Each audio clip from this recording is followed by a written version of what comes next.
Hi, I am Siti Yudiarti Fajriyah Rusdi. I know it's too long.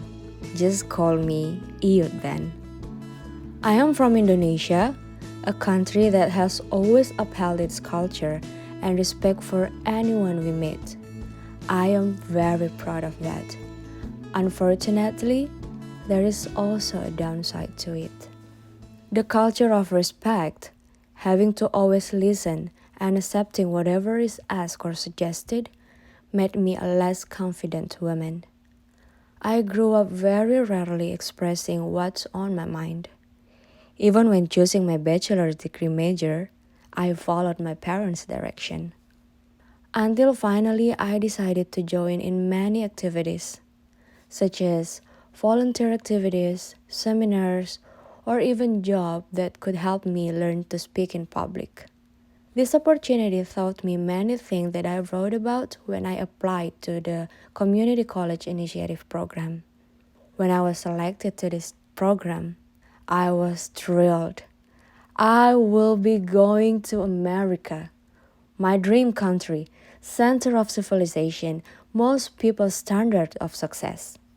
Unfortunately, I still had some things that were my concern, one of which is my fear of adapting to communicate in English, a language that I don't use in my daily life. At the beginning of the program, I didn't find it difficult to adapt to my new friends to communicate. Maybe because at that time I knew that they also come from countries where English is not their mother tongue. Fall classes finally started. I studied leadership development, where we have to talk with each other, ask questions if we don't understand, or answer the professor's question. At the beginning of the meeting, I found it quite difficult to understand the professor's explanation, even though I have a book that I can study on my own. But of course, it is very different if we understand the direct explanation from the professor, especially knowing that I'm the oldest student in the class.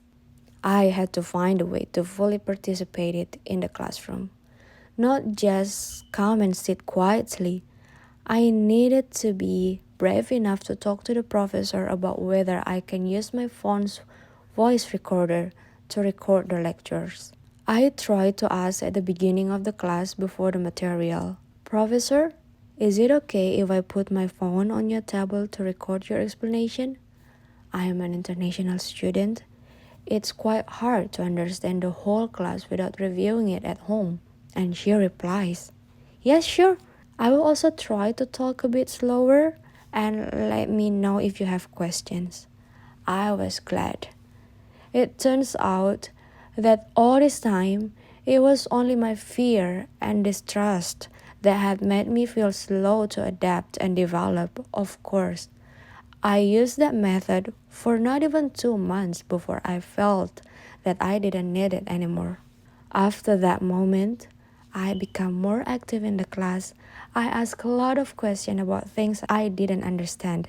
I started to venture out to join clubs in the campus, take part in internship and volunteer activities. This made me more confident. I was even asked to be the MC at the Thanksgiving and Culture Night event. I tried to refuse, but the club coordinator believed in me, and I also realized that I'm very grateful because while I was here in America during this program, I have always surrounded by kind and supportive people. I even had opportunity to interview my favorite musician, David Foster, and several musicians I loved during my internship as a videographer at the Indonesian embassy. I was very happy at that moment. Before, I only enjoy his performance on televisions or other platforms.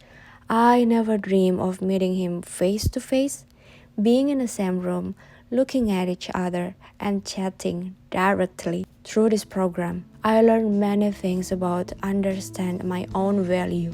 I've always felt like I couldn't do much before I even started. It turns out I was that valuable. After learning everything, I become more challenged and even addicted to challenge myself to do more, to ask, what's next? From me, Iyud.